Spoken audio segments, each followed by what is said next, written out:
Muy buenos días a todas y a todos quienes nos están acompañando en esta plataforma. Lamentamos no tener, digamos, capacidad instalada para más personas. Hemos estado recibiendo muchos mensajes que no lograron entrar. Ayer nos sucedió, hoy también. Agradecemos muchísimo el interés. Comentarles que lo estamos transmitiendo vía Facebook. Y también a través de estos dos canales tenemos el registro de su participación. Muchísimas gracias por estar interesadas e interesadas en el tema. Y especialmente quiero agradecer a nuestros invitados y nuestra invitada del día de hoy. Están con nosotros Saskia Niño Rivera, presidenta de Reinserta. También está Tonatiuh Magos, él es director de incidencia política de World Vision México. Muchísimas gracias. Lenin Mozo, él es fotoperiodista y está pues literalmente en uno de los lugares más candentes de este tema en Guerrero. Muchísimas gracias, Lenin, por estar aquí, por tu trabajo. Y nos acompaña Josué Ramos. Él está desde Honduras. Él es un defensor de derechos humanos, un adolescente defensor de derechos humanos, y nos encanta muchísimo que estés acá, Josué, para darnos tu mirada y tu reflexión sobre el tema. Muchísimas gracias. Si les parece, entonces vamos a dar inicio. El día de ayer que arrancamos este seminario latinoamericano Niñez Reclutada, tuvimos una mirada desde la Comisión Interamericana de Derechos Humanos, la relatora de Derechos de la Niñez, la comisionada Esmeralda Rosamena, nos ayudó a dar un primer contexto de los derechos violentados y de las obligaciones de los estados. Destacaron con mucha fuerza también nuestra colega Saraí de Justicia Juvenil Internacional, que generalmente las violaciones a derechos a niños y niñas reclutados iniciaron antes. Con las exclusiones, la falta de oportunidades, la criminalización de las cuales son objeto, y claramente cuando ya fueron victimizados con el reclutamiento, después los estados suelen generalmente volver a revictimizarlos y colocarles una lógica no de víctimas, sino de personas victimarias. También se estuvo reflexionando desde nuestro colega Adonais hizo una presentación muy interesante desde Guatemala, habló de cómo las pandillas estaban haciendo reclutamiento y cómo esto representaba para muchas y muchos de ellos, pues literalmente la única oportunidad cuando no estaba presente el Estado. Entonces, bueno, fue una reflexión muy, muy interesante. Las preguntas ayer fueron muchas y estaban girando como en tres apartados. ¿Qué pueden hacer los maestros, maestras, familias cuando son los familiares directos quienes involucran a niños y niñas en acciones criminales? Esto se manifestó, hubo intervenciones desde Sinaloa y de otros estados, en el caso mexicano, y también intervenciones muchas de Perú, Honduras, se habló también de Venezuela.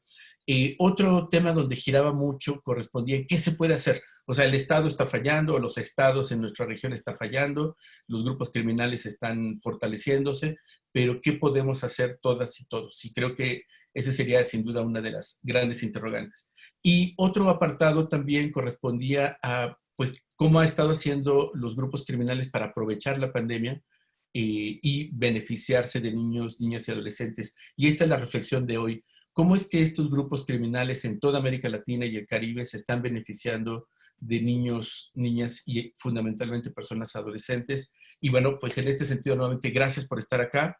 Muchísimas gracias a cada uno de ustedes por, digamos, tomar el tiempo. Y si les parece, podríamos iniciar, Tonatiuh, con tu primera reflexión. Recuerden que como en otros diálogos hacemos una primera ronda, interactuamos con las personas que nos acompañan en Zoom y en Facebook. Les agradecemos que nos pongan sus comentarios, levanten la manita para aquellos y aquellas que quieran una intervención en la plataforma Zoom y vamos a estar haciendo la interacción. Así es que gracias, Tonatiuh, te escuchamos, por favor. Muchas gracias, Juan Martín, y a todo el equipo de Tejiendo de Redes de Infancia por este importante espacio que ha permitido muy ricas reflexiones. Ayer fue un deleite, la verdad. Gracias por el espacio, Juan Martín. Bueno, rápidamente para hacer el hincapié en dónde trabajo yo, somos una organización internacional con presencia en más de 100 países que hacemos tres cosas.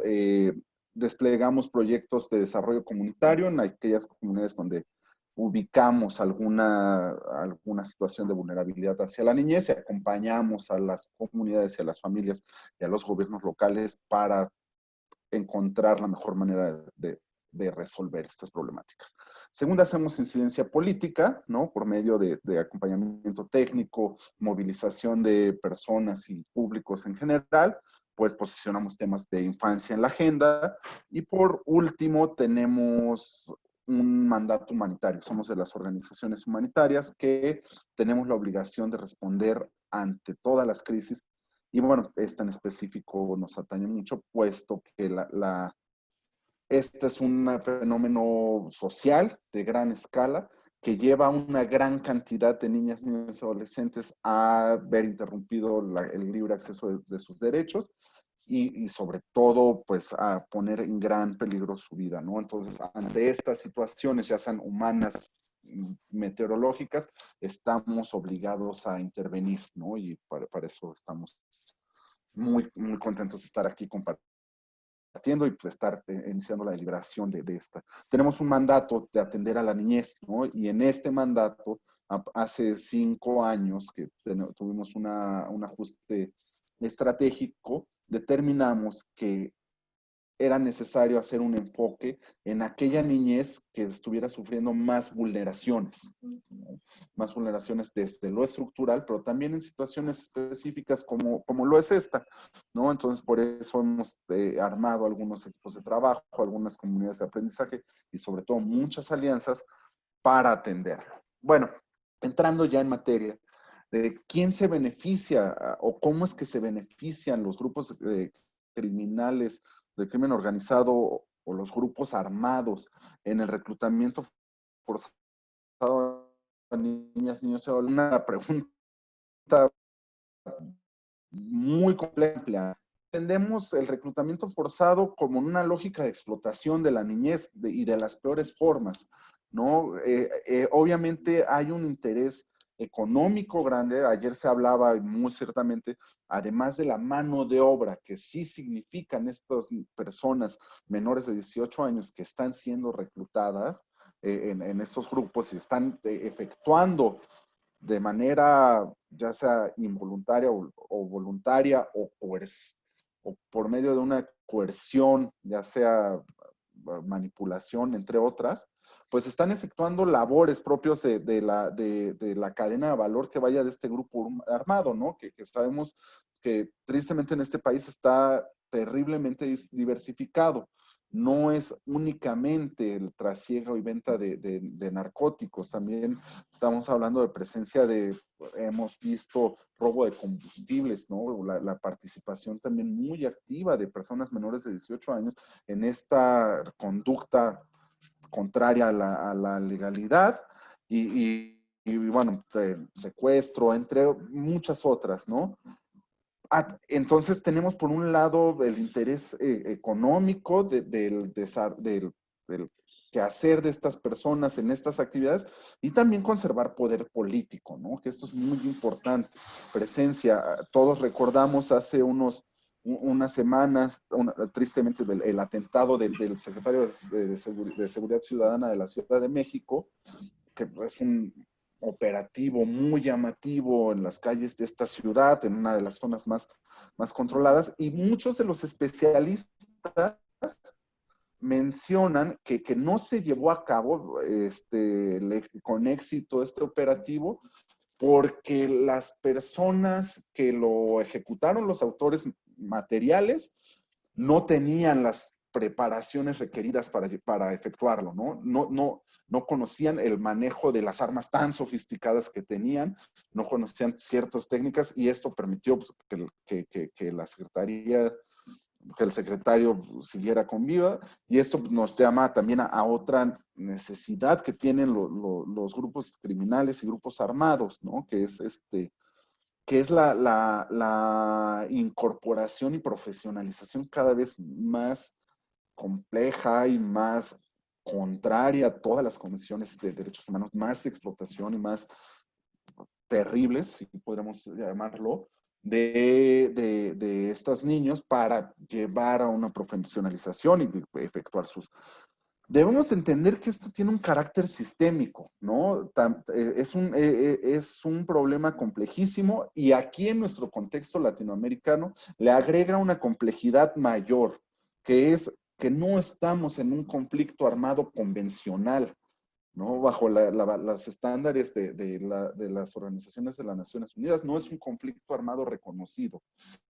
Sin embargo, como bien señalaba ayer Juan Martín, en las prácticas, en los procedimientos e incluso muchas veces en los equipamientos, obedecen a fuerzas regulares, ¿no? O sea, las armas a las que tienen acceso estos grupos, muchas veces los mecanismos, recordemos lo sucedido en Culiacán a inicios de mediados del año pasado, pues sí nos habla de una estructura muy compleja, con mucho poder de fuego económico y político, ¿no? Pero no es reconocido como un conflicto armado, ¿no? Entonces, esto nos lleva a ver qué tratamiento le vamos a dar. Y bueno, nos pensamos que a partir debemos de establecer mecanismos integrales, algo muy interesante. Realizamos un estudio cualitativo con personas movilizadas por grupos armados en Sudán del Sur, en República Democrática del Congo, en la República Centroafricana, en Siria y en Colombia. Hay que entender que estos son contextos con conflictos armados reconocidos, ¿no? Con conflictos interiores reconocidos. Pero algo me llamó mucho la atención, los chicos y chicas con las que trabajamos y tuvimos acceso, señalaban 6 situaciones que favorecían el reclutamiento de niñas, niños y adolescentes por grupos armados. Y bueno, pues los grupos criminales evidentemente están armados, ¿no? Esa es una justificación siempre. Señalaban, 1, falta de acceso a oportunidades de educación y empleo. 2, y muy importante, y ahora Josué seguramente vamos a poder platicar más y va a ser terriblemente interesante platicar con él.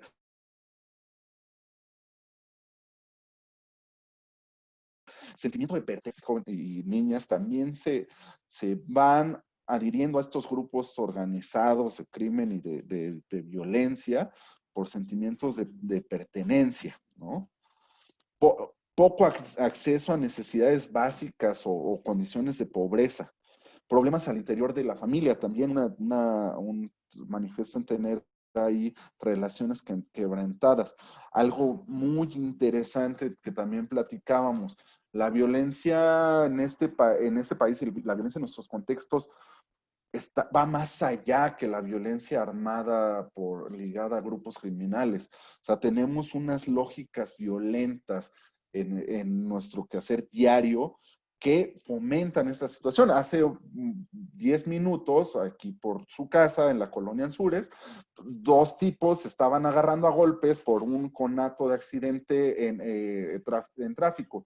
Tenemos relaciones complejas basadas en la violencia, hacia toda la resolución de nuestros conflictos diarios. Bueno, y esto permea nuestra política pública, ¿no? Estamos basados en una realización de paz negativa, si nos ponemos con el concepto de paz de Joseph Galton, de la Escuela para la Paz, ¿no? O sea, vamos a tomar como la ausencia de violencia a la paz o la reestructuración de todas nuestras relaciones para llevarlo a cabo, ¿no? Bueno, por último, vivimos en ambientes profundamente desiguales, ¿no? Entonces, si vemos estos factores que pueden facilitar el reclutamiento de personas por grupos armados y grupos criminales, son exactamente similares a los que encontramos en condiciones con conflictividad reconocida, ¿no? Con los grupos armados por cualquiera de sus reivindicaciones enfrentándose, pero también en nuestro contexto podemos ver un símil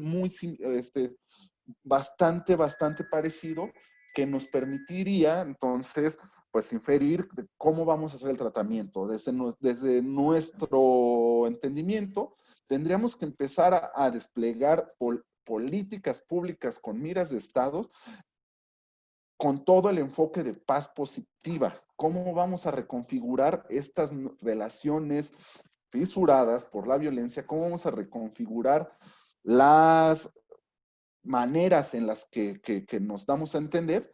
Y bueno, cómo el Estado va a reposicionar a la niñez como un sujeto preponderante de derechos en nuestras comunidades y cómo vamos a velar por la protección integral de cada una de estas personas, ¿no? Entonces, creo que ya me estoy pasando de tiempo, entonces aquí le dejaría y Excelente. ahorita en la siguiente. Muchas gracias. Muchísimas gracias, Tonatiuh, por esta aproximación. Muy valioso este estudio. Ojalá fuera posible, si es que está la liga, si lo pudieras compartir en el chat, porque precisamente el análisis comparativo de lo que puede suceder en otros países nos puede dar muchas pistas en América Latina. Mañana, les recordamos, tenemos la tercera sesión de este seminario latinoamericano de niñez reclutada sobre el caso Colombia. ¿Cómo ha sido? ¿Qué pasó con los acuerdos de paz? Todo el tema de desmovilización, hay muchísimo que aprender de Colombia, están haciendo cosas impresionantes, por supuesto falta mucho, pero valdría la pena profundizar sobre ello. Gracias por relevarlo, Tonatiuh. Queremos agradecer profundamente a Tere Almada, desde Ciudad Juárez, una mujer histórica en la defensa de los derechos de niños y niñas, profesora. Muchísimas gracias, Tere, por estar acá con nosotros en este webinar con tu mirada y tu experiencia. Gracias, Tere. Bienvenida. Vale, pues mira, si te parece, escuchamos a Lenin, fotoperiodista desde Guerrero, y después vamos con Tere, después continuamos con Saskia, y Josué nos ayudará también a redondear este primer círculo de reflexiones. Lenin, no sé si estamos acá, te agradecemos muchísimo. Bueno, Lenin, tú eres periodista, llevas ya un rato en este tema y te encuentras en una de las zonas del país, en México, más complicadas. Y nos gustaría, desde tu experiencia profesional, pues, ¿cómo responderías a esta interrogante que nos hemos planteado? ¿Cómo se benefician los grupos criminales de niños, niñas y adolescentes en este contexto? Te escuchamos, Lenin, por favor. Sí, buenas tardes, buenos días todavía. Todavía días, sí, casi. Uh-huh. Pues, como bien decía Tonatiuh, como el contexto donde operan o donde están inmiscuidos los niños pues, en los trabajos, ¿no? Aquí en Guerrero, pues tenemos ya algo de tiempo, desde hace unos años. Incluso tiene que ver más antes de la guerra contra el narco de Felipe Calderón, tiene que ver un poco más atrás. Pues como decían, ¿por qué los reclutan? La pregunta que es como la detonadora. Pues para empezar, pues ya, porque pues, los niños son, aparte de ser vulnerables emocionalmente, psicológicamente, también, pues, jurídicamente, pues, no hay muchos elementos que los puedan inculpar, ¿no? Siempre es como, o salen libres, o al cumplir mayoría de edad, pues, pues, como que el marco jurídico no está tan amplio para los niños. Por eso es que el crimen organizado aquí en Guerrero y en todo el país los han reclutado, ¿no? No sé cómo se puede presentar una pantalla. ¿Cómo se puede presentar la pantalla? Compartir pantalla. Ya. A ver, ahorita.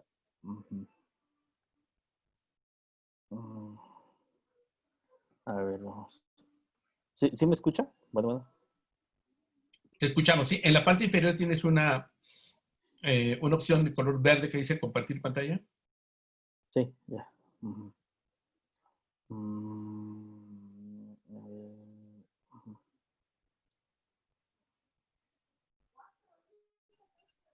Sí. ¿Ya? Sí la ven, ¿No la vemos todavía?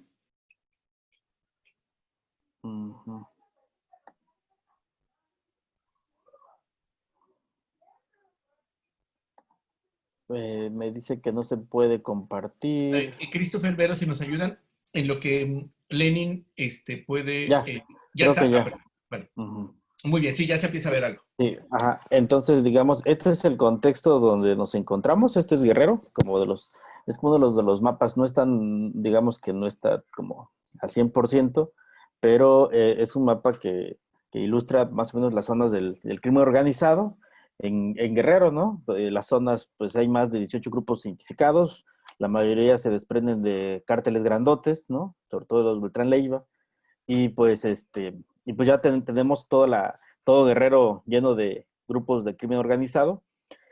Y pues donde se concentra, digamos, la mayor violencia en los últimos tiempos y con el mayor reclutamiento de niños, pues para empezar, pues es en la zona de Acapulco, ¿no? La zona de Acapulco, que es donde, pues, todo el mundo sabe que es un puerto turístico muy grande en el país, es uno de los más grandes en el país a nivel, e incluso a nivel mundial. Pues el reclutamiento va desde los niños que son halcones, es decir, los niños que son como una forma de espías, ¿no?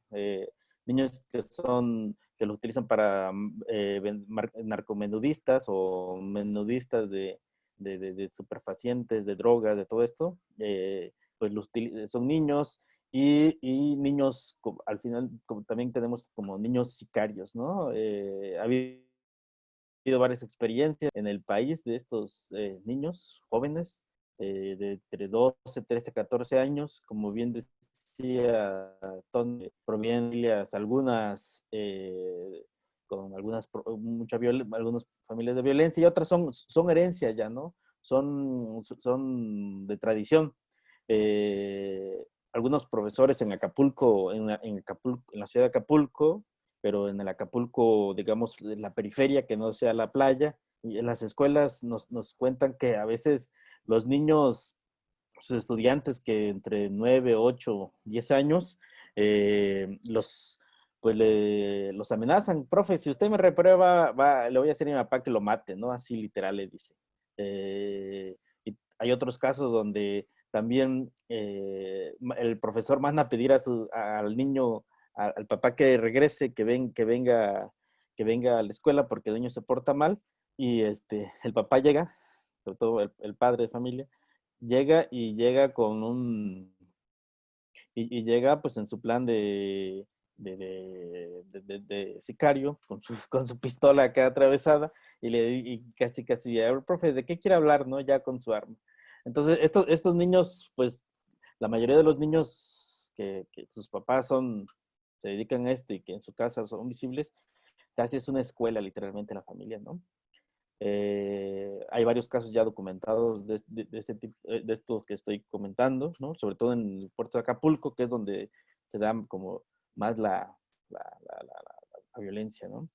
En el caso de Chilpancingo, que es la capital, también se tienen como mucho, sobre todo niños hombres, que son los que son reclutados. Y en la parte de Tierra Caliente, no sé si aquí hay el mapita, en Tierra Caliente, pues últimamente los grupos del crimen organizado han reclutado a los niños, pero también grupos de autodefensa, ¿no? Que se hacen llamar autodefensa. Algunos se confunden con policías comunitarias. Muchos decimos que la única policía comunitaria es la crack, la histórica, la que tiene más de 20 y tantos años, ¿no? Pero en varias partes de Guerrero hay grupos de autodefensa y colocan a niños, ¿no? Como algunos como cargas de cañón y otros niños que ya están con armas, ¿no? Tenemos el caso de aquí en Tierra Caliente, ¿no? Que comentaban varios compañeros que les pasó hace como 2 años, varios periodistas en la zona de Tierra Caliente que los detuvieron y les quitaron todo su equipo de trabajo, pues que uno de los responsables del grupo o de los que estuvo bajándoles y gritándoles, pues era un chavillo un niñito de 14, 15, 16 años, ¿no? Que era el que daba casi las órdenes y que se hacían llamar pues un grupo de autodefensa. Entonces, tenemos toda la zona de Tierra Caliente eh, y el reclutamiento, mucho del reclutamiento a los niños que trabajan o que ayudan a sus padres en la cosecha de amapola y de marihuana. Tenemos 2 zonas fuertes en el estado. Uno es la zona de la montaña, no sé si lo pueden ver con color amarillo. Y aquí hay una franja que le llaman región sierra, que es una nueva, que es donde, digamos, está el bastión fuerte del opio en Guerrero, ¿no? Que es la zona de la sierra que le conocen, una parte de Tlacotepec, toda esa franja, y que en estas 2 zonas de la montaña y de la sierra son donde se produce la mayor, bueno, la mayor producción de opio, de goma de opio en Guerrero, y que gran parte de estos niños que trabajan acá son, pues son niños pequeñitos de 8, 15 años, y la gente dice que los niños son buenos porque sus manitas no maltratan, ¿no? Y es una visión, a veces decimos también un poco medio clasista, pensar que el niño que le ayuda a su padre a la cosecha de amapola porque su padre es campesino, no tiene de otra más que sembrar amapola, se ha criminalizado incluso a los niños, ¿no? Yo creo que hay una visión ahí decimos medio occidentalista, medio complicada para criminalizar a niños que pues le ayudan a los padres o que se alquilan de peones, forzar la pobreza. Y ya decía, como decía el compañero que me antecedió, hay, hay varias zonas, sobre todo estos 2 grupos, estas 2 zonas son como, sobre todo la montaña, que ahí ocupa como de los primeros lugares de pobreza en todo el país. No tienes otra forma más que la siembra de amapola, sobre todo amapola, desde hace más de 20 años, y que casi los niños, toda la familia, así como siembran el maíz toda la familia, a la amapola también se va toda la familia, ¿no? Entonces muchos han criminalizado que los niños o los hijos de los campesinos pues son parte del crimen organizado, ¿no? Y eso me parece una idea un poco medio complicada para criminalizar a los niños. Digo, no, eso tampoco no quiere decir que no existan niños forzados. Se ha documentado en la región de la Sierra que ha habido niños que son como literalmente secuestrados y llevados a estas zonas para el trabajo, ¿no? Forzado sobre todo, sin voluntarios, sin sus padres. Pero en la mayoría de la zona de la montaña, los niños que trabajan son niños, pues, digamos, no tanto por voluntad, pero sino forzados por la pobreza. Entonces, tenemos las y que obviamente la goma que es el resultado de este trabajo de los niños, pues sí va dirigido a un grupo del crimen organizado en el estado, ¿no? Que aquí están los nombres de estos 2 grupos, que son como, al final esta goma va para ellos, ¿no? Los niños saben bien para qué es, ellos saben que es una droga, saben bien que hace daño, ¿no? Pero incluso también vemos que ya varios niños en esta, entre comillas, narcocultura, pues ya se van integrando a pues a esta dinámica de querer escuchar corrido, de que el niño ya quiere ser sicario, de que el niño ve todo. Entonces, hay toda una proyección que decimos que si no se trabaja con estos niños, con esta narcocultura en estas zonas, pues probablemente puedan llegar a ser otra cosa, ¿no? Por otra parte, tenemos, como decía hace rato, a grupos de autodefensa que que se hacen llamar policías comunitarias.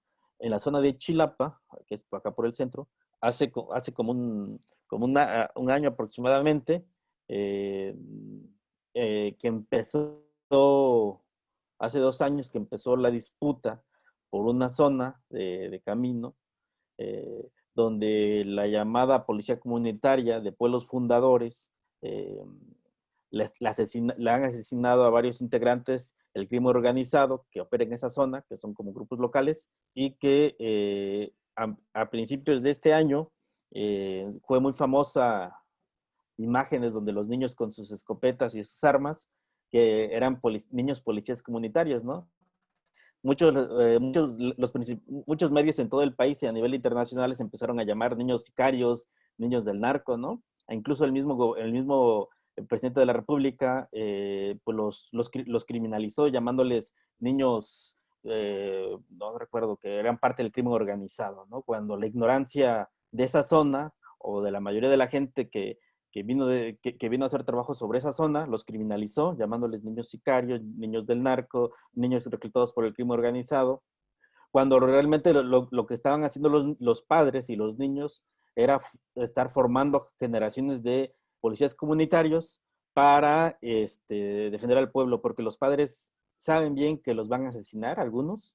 En estas zonas ha habido muchos asesinatos a la policía comunitaria, y los niños están conscientes que dicen que se enfilan o se entrenan para ser policías comunitarios para defender al pueblo, para defender a su familia, porque saben que probablemente su papá, que es policía comunitario, ya no esté o haga falta, el niño pues va a estar ahí presente, ¿no? Los niños ya saben cómo manejar el armamento, saben estrategias, pero no están en primera fila, digamos, están como en reserva, pero hace meses les comentaba que muchos medios y políticos, incluso la CNDH, los criminalizó, ¿no? Decimos, pues hay una parte de ignorancia, racismo, clasismo, donde a los pueblos indígenas tratan, cuando se autodefienden, pues les llaman de otra forma cuando salen de su parámetro dentro de esto, ¿no? Ahí sí hay como una crítica que le hacemos como a estas formas, no todo el niño que se arma, entre comillas, por su comunidad, con una conciencia comunitaria distinta, pues no se puede criminalizar y tampoco creo que es fácil llamarle así, ¿no? A lo mejor muchos recordarán estas imágenes, ¿no? De los niños de esta zona, de estas comunidades que aparecen en la pantalla, donde pues se volvieron como muy, muy famosas, ¿no? De los niños de esto, e incluso pues me atreveré a decir que son niños que no son reclutados por el crimen organizado, son niños más bien formados para defender sus pueblos, sus comunidades, sus familias, ¿no?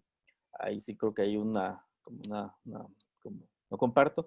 Entonces, sobre todo tenemos a varios niños. ¿Por qué los recluta o por qué los niños son muy buenos para digamos, la siembra, rayar la amapola? Porque dice la gente que sus manitas son muy delicadas y no estropean el bulbo, entonces pueden rayarlo bien y pues por eso los niños como que son muy buenos de eso, ¿no? Eh, Repito, en algunas comunidades indígenas, sí creo que esa es como la brecha que trabajamos mucho, que la criminalización tiene que ver mucho con el racismo y el desconocimiento y clasismo y muchas cosas en el país con respecto a los saberes comunitarios y del contexto, ¿no? Sin duda hay niños reclutados por el crimen organizado, como decía en Acapulco, en Chilpancingo, sobre todo en las ciudades grandes, efectivamente los niños están presentes, ¿no? Incluso tiene que ver mucho con el tema de prostitución, incluso niños que son raptados de su familia.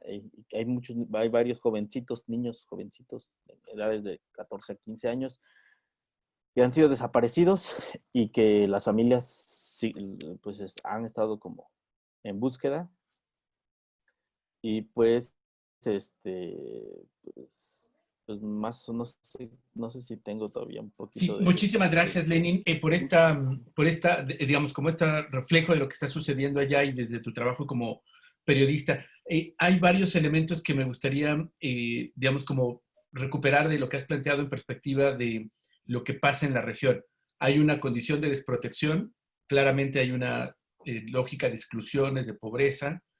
Son territorios donde los grupos criminales tienen control y los estados no están presentes, son muy frágiles y claramente hay, como explicaba también Tonatiuh, algunos otros motivantes alrededor que van a influir, pero es muy evidente que quedan vulnerados frente a estos escenarios de crimen organizado.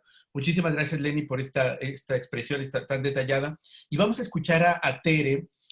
Tere además ha sido fundadora de CASA, una organización ícono en el norte del país, en Ciudad Juárez, y ha trabajado de manera fuerte con adolescentes y personas jóvenes por mucho tiempo. Tere, gracias por estar acá con nosotros, por aceptar la invitación. Y pues, ¿cómo responderías en este diálogo que estamos tratando de ubicar en América Latina y el Caribe? ¿Cómo se benefician los grupos criminales de pues, niños, niñas, adolescentes, personas jóvenes, desde tu experiencia? Te escuchamos, Tere. Gracias. Bueno, quisiera dar algunos antecedentes y me voy a referir al caso de Ciudad Juárez, una ciudad, bueno, marcada por la condición fronteriza con Estados Unidos, el país de mayor consumo droga en el mundo, lo que implica pues que necesariamente estamos vinculados pues al tema de droga porque la mayor parte de la droga pasa por la zona fronteriza. Y bueno, también la otra parte es una ciudad con un rezago enorme que históricamente pues creció muy rápido en la década de los 80 y los 90 debido a la instalación de la industria maquiladora y también pues todo este abandono histórico de la ciudad que siempre ha sido marginada de los presupuestos, siempre centralizados en la ciudad de Chihuahua y bueno, con una población mucho mayor que la ciudad de Chihuahua, siempre víctima de un doble centralismo.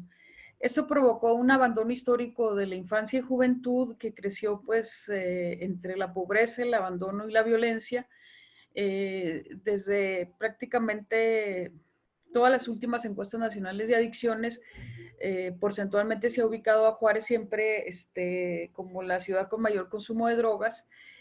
Y sin embargo, hasta antes de 2004-2005, pues no había habido un involucramiento de adolescentes en el narcotráfico. Digamos que el cambio en los patrones del narcotráfico empieza, por lo menos aquí, entre 2005 y 2006.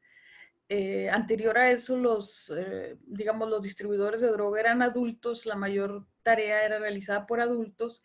Y empieza a partir de esa fecha una penetración de muchas armas en las comunidades, en los barrios, y por otro lado el reclutamiento de adolescentes y jóvenes.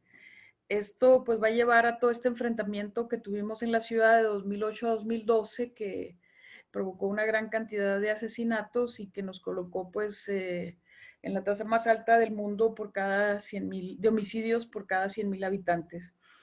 A partir de ahí ha continuado el reclutamiento de adolescentes y jóvenes y también pues es algo que ha ocurrido cotidianamente. También todas estas víctimas de la violencia en estos 5 años de 2008 a 2012, con su pico más alto en 2010, de asesinatos, pues también estamos a 10 años más o menos de este periodo en donde muchos de los hoy jóvenes reclutados en el narcotráfico, pues son hijos o hermanos o eran hermanos menores de muchos de estos personas asesinadas en aquel entonces.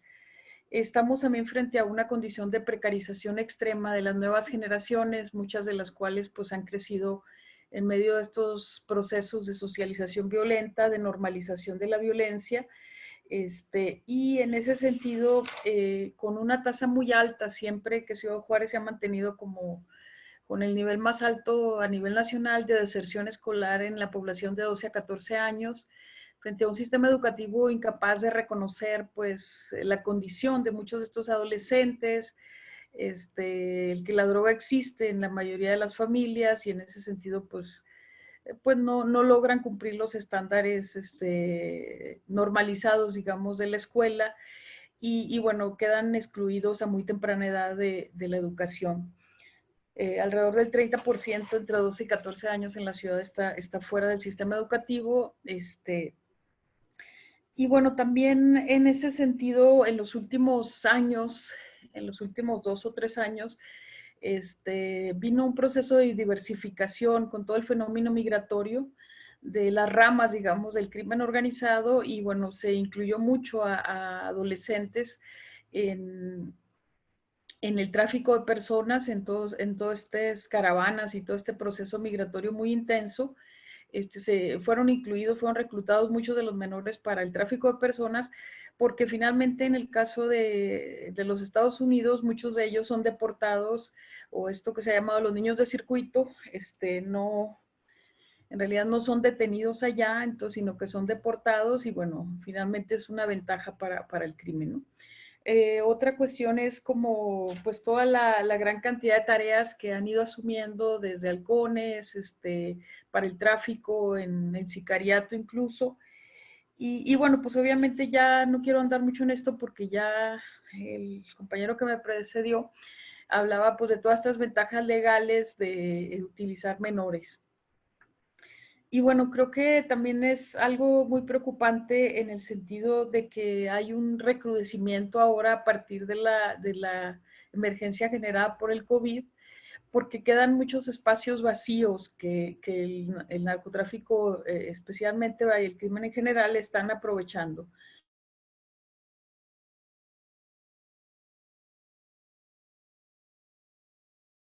Produciendo a partir de la suspensión de clases y que donde pues muchos de estos adolescentes no volverán a la escuela. El secretario de Educación decía que calculaban alrededor de 800,000 estudiantes de secundaria no iban a regresar, ¿verdad? Y bueno, en una declaración reciente, y bueno, esto lo estamos viendo masivamente en Ciudad Juárez, donde mucha de esta población pues ya se terminó de desconectar y donde hay pues este vacío de la escuela, pero por otro lado también de otros actores comunitarios y de sociedad civil que estamos presentes en el territorio, por decir, también pues hay ciertos vacíos a raíz de la dificultad pues para atender o para convocar de manera presencial y bueno, toda la brecha digital y tecnológica que muchos de estos adolescentes no tienen acceso. Entonces también esto pues vemos que se está recrudeciendo el reclutamiento. Y bueno, creo que en ese sentido vienen retos muy importantes para la ciudad y para el país en términos de cómo reconfigurar a partir de una situación como la que estamos viviendo, en donde la violencia en el país continúa en la mayor parte de las regiones, en donde, alguna ya muy silenciada, como es el caso de nuestra ciudad, pero donde ya en 2019 tuvimos, fue el tercer año de mayor número de asesinatos en la década, después de 2010 y 2011, que fueron el pico pues del periodo anterior. Y 2020 pues también con un recrudecimiento de los asesinatos, muchos de ellos menores o jóvenes. Y bueno, en ese sentido creo que pues urgen otro tipo de enfoques y de políticas. Y yo señalaría pues como tres cuestiones, ¿no? Primero creo que necesitamos revertir todo este abandono del Estado en términos históricos, pero también de muchos actores, incluyendo sociedad civil en el ámbito comunitario. Y bueno, creo que los últimos años ha sido muy fuerte esto y que tenemos, yo no le veo otra más que disputar el territorio, o sea, con presencias, con acciones, no de manera confrontativa, por supuesto, pero pues fortaleciendo mucho más las acciones y muchas estrategias de prevención cercana, cotidiana, con niños, niñas y adolescentes y jóvenes. Y una segunda cuestión, yo creo que tenemos que realmente plantearnos ofrecer alternativas a todas estas poblaciones, en el sentido de poder estar cercanamente, de crear nuevos modelos educativos más cercanos y más acordes a una población pues con una falta de estructuras de vida, que han crecido muchos de ellos en situaciones de calle. Y bueno, creo que hay muchos retos ahí en ese sentido en cuanto a propuestas y modelos sociopedagógicos de intervención comunitaria que toquen también las redes de estos adolescentes, que incorporen toda la sociabilidad y la necesidad de espacios de socialización juvenil en la cual pues muchos que son parte de lo que muchos de estos adolescentes buscan o encuentran en el narcotráfico. Cuando uno ve las historias de muchos de estos chicos que se han involucrado en el narcotráfico, pues resulta que quien les dio trabajo, quien les prestó o les pagó una consulta médica, quien les dio seguridad, entre comillas, pues son estos grupos, es decir, todas las funciones pues que debería hacer el Estado, pues son asumidas o cubiertas muchas de estas necesidades, ¿no?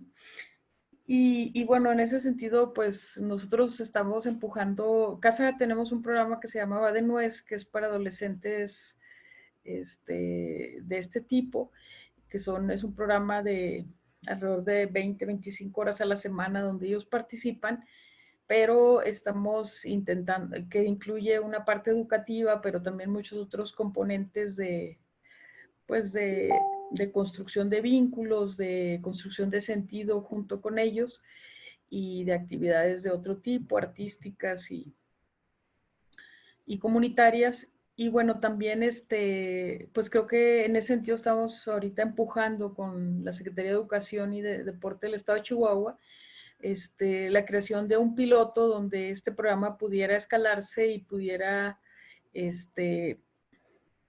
ser impulsado por una red de organizaciones en términos que le hemos llamado Vamos por ellas y ellos, en el sentido de que pudiera ser el inicio, y creo que es el tercer gran reto, o sea, cómo impulsar políticas públicas con toda esta población en relación a que pueda haber pues actores presentes y que pudiéramos generar procesos de inclusión y de desvinculación de muchas de estas redes en las que ya están involucrados. Entonces, pues bueno, el proceso, no quisiera hablar de muchas de las situaciones porque quizá ahorita con algo más específico de preguntas, pero pues es un proceso que ocurre día a día, de las maneras a veces más sencillas y cotidianas, como te compro unos tenis, te ofrezco esto, te regalo un celular y luego ya pues hazme este favor. Algo que también ha pasado muchísimo en Ciudad Juárez es que se ha cortado mucho el, el camino entre el consumo y la participación como distribuidor en el narcotráfico. Y esto pues ha mantenido, ha vinculado muy rápido a muchos de los consumidores de drogas, porque es un proceso donde te doy unas cuantas dosis para que tú las distribuyas, y en ese sentido pues tú te quedas con una parte y otra parte las vendes y me tienes que pagar el dinero, luego no pagan el dinero, entonces pues muchos de ellos son asesinados o obligados a realizar otras acciones.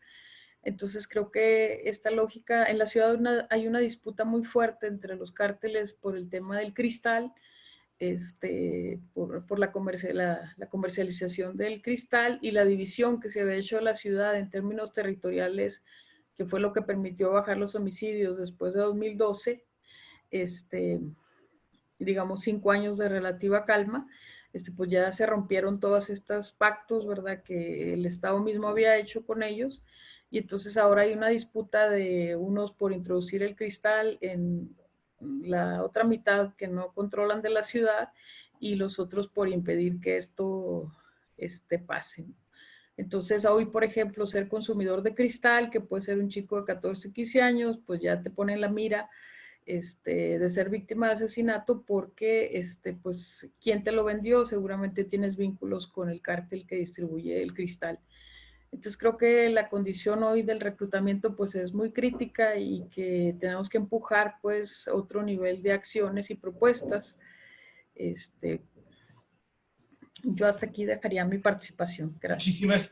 Muchas gracias, Tere. Súper valioso todo tu recorrido y destaco algo que colocabas. Tenemos que disputar el territorio, no de manera, por supuesto, confrontativa, como lo has aclarado, sino precisamente ocupando el espacio con niñas, niños, adolescentes, personas jóvenes. Agregaría, eso no lo dijiste tú, pero lo agrego, forzando al Estado a que responda en lo que son sus obligaciones e involucrar a las familias, a las comunidades, como ustedes ya lo hacen desde hace tiempo en Ciudad Juárez. Muchísimas gracias, Tere, por tu reflexión, por tu mirada.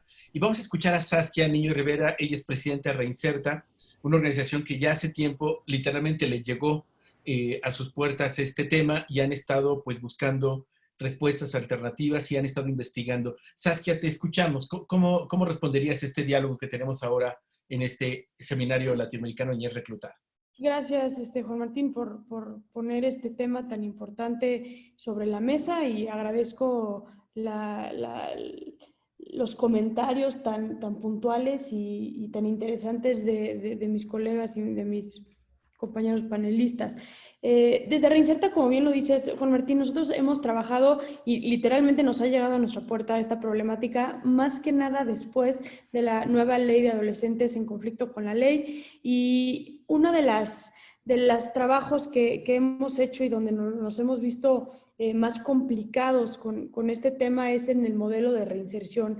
Hay un esfuerzo y lo que escucho es cada vez somos más quienes estamos metidos en este tema, pero lo que definitivamente es un gran obstáculo para todos, porque desafortunadamente nuestros esfuerzos podrían parecer muy chicos y muy limitados, es la ausencia de Estado. Y no nada más físico en todo lo que han dicho, que tiene que ver con pobreza y tiene que ver con acceso a la educación y demás, pero también desde un reconocimiento de esta problemática como una problemática real.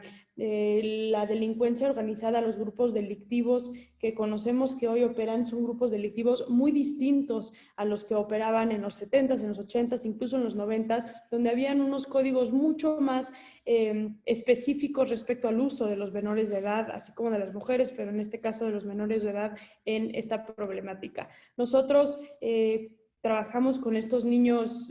Me acuerdo con Mercedes, mi socia y fundadora también de Reinserta, uno de los acercamientos primeros que tuvimos con este tema fue un chavo en la comunidad de San Fernando, que es una comunidad en la Ciudad de México para adolescentes privados de la libertad por cometer delitos graves. Fue el miedo que él tenía al salir, porque ya habían matado a muchas personas de su familia. Su esposa y su hijo en ese momento estaban escondidos y él decía, probablemente en el momento que yo salga de aquí me van a matar. Entonces, tanto Mercedes como yo tuvimos un acercamiento con la PGR en ese momento y Fiscalía sobre qué podíamos hacer para proteger y salvaguardar la integridad de este menor.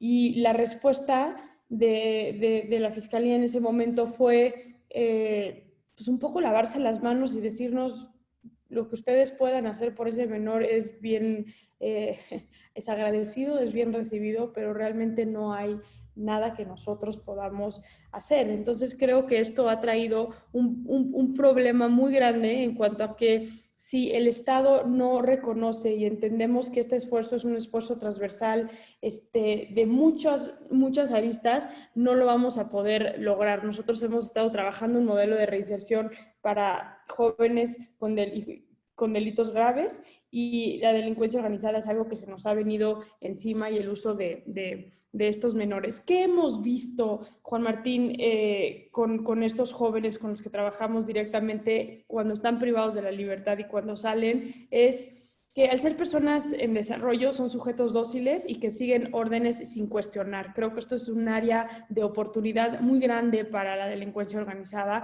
El número de reclutamiento que puede haber con niños, niñas y adolescentes con estos grupos es muy alto. Y como tú y yo lo hemos platicado muchas veces, estos niños se vuelven desechables y se vuelven reemplazables por las mismas características de desarrollo que tienen. Creo que uno de los grandes errores que hemos escuchado varias veces desde personajes del gobierno es que únicamente se llegan a usar como halcones, por ejemplo, porque cuidan la zona, porque dan el pitazo, porque pueden, y lo pongo entre comillas, pasar indefensos o parecer indefensos por la edad que tienen, cuando la verdad es que eso es algo que hemos visto que no es cierto. Cada vez más con los nuevos grupos armados ya tenemos más evidencia que estos niños son usados para ejecutar delitos mucho más grandes, como es el secuestro, como es el cobro de piso, como es el sicariato, la venta y el mover droga de un lugar a otro. Entonces, creo que la primera problemática tiene que ver con la ausencia de Estado, pero la ausencia de reconocimiento de Estado, que si vamos a hablar de un proceso de paz, donde vamos a hablar de un modelo de reconstrucción del tejido social, si no hay ese reconocimiento por parte del Estado, creo que estamos como salmones contracorriente quienes estamos metidos en esto, haciendo este esfuerzo constante, ¿no? También algo que hemos visto con estos adolescentes es que y estos niños es que introyectan más fácil las visiones e idealizaciones de estos grupos criminales y se vuelven obsesionados con la lealtad y con su lugar dentro de estos grupos. Claro, esto es el que estos grupos suplen una ausencia de red de apoyo familiar, educativa, de necesidades básicas como comer, donde también después se ven con el exceso económico, algunos de ellos poder tener ciertos lujos que en su vida pensaron poder poder llegar a tener. Y bueno, el reconocimiento de que son expuestos a espacios sumamente violentos y son acostumbrados y adaptados. Testimonios que escuchamos constantemente con nuestros jóvenes y con nuestros niños que están en estas situaciones es cómo son iniciados en estos grupos y cómo adoptan la supervivencia en cuanto a la normalización de la violencia de una manera mucho más normativa y con un proceso de menos lógica que, reitero, tiene que ver con el proceso y en el desarrollo en el cual se encuentran.